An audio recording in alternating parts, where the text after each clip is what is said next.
Hello friends, welcome back to Flavors and Knowledge. In this episode, I'd like to share an experience one of our followers shared with us. I am Noah Mitchell, and today we'll talk about a sweet delicacy from the region of Tuscany, the Panforte. So, sit back and let's listen to what Geraldine experienced while on vacation. I recall the first time I tried Panforte on a cold December day in Siena when the air smelled of wood fire and winter. Someone gave me a small, dense piece covered in white sugar, and at the first bite everything seemed to slow. I tasted honey, toasted almonds, candied orange, cinnamon, and a mild warmth from pepper all at once. It wasn't soft like cake. It was firm and chewy, and the taste stayed long after I finished.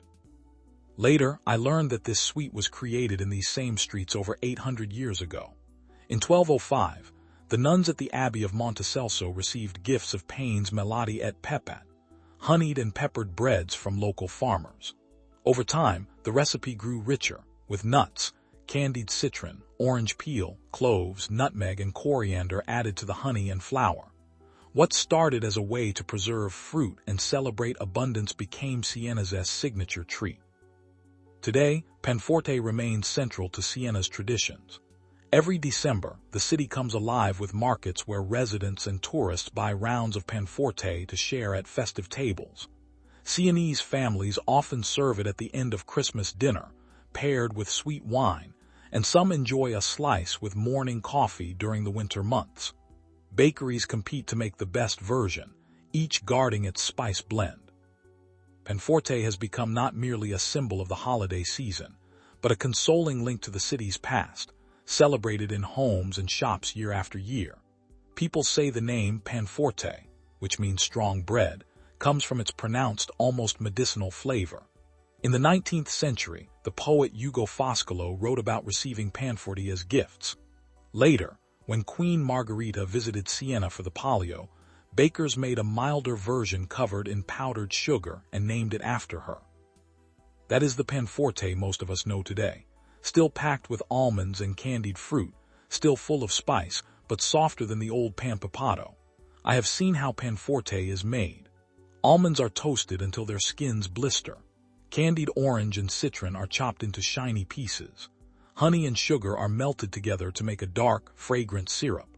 Flour and a secret mix of spices are added, and everything is pressed into shallow rounds lined with edible wafer. After a short bake, the surface sets, and once it cools, it is covered with sugar, just like fresh snow.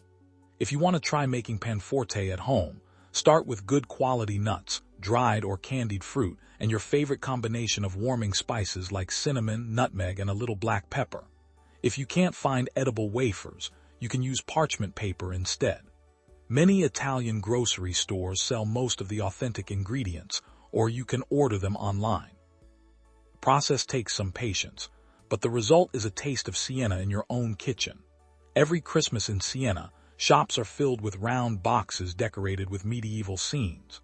Families still give Panforte as gifts. In my family, we have a brief ritual. On the afternoon of December 24, we unwrap a new Panforte together and share a slice with tea while we listen to old holiday songs. My father always insists on cutting the first piece, claiming it brings good luck for the new year. I keep a piece in my kitchen all winter. When I cut a thin slice and let it melt upon my tongue, I taste more than just sweetness. I taste the patience of monks and the pride of a city that turned rare spices into something simple and lasting. Panforte isn't light or trendy. It carries its history, and that's exactly why I love it. Each mouthful reminds me that some things are meant to last. Dense, spiced, and quietly wonderful like Siena itself, and like the memory of that first bite. Ultimately, dear followers, thanks for listening and for the privilege of your time. In conclusion, we hope you enjoyed this episode.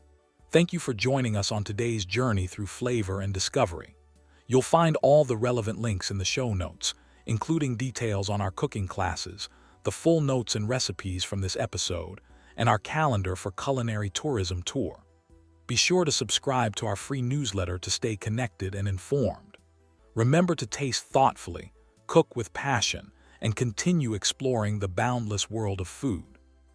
Subscribe for more, share with a fellow food enthusiast, and we'll see you in the next episode. Until then, keep your eyes on the fire and stay curious.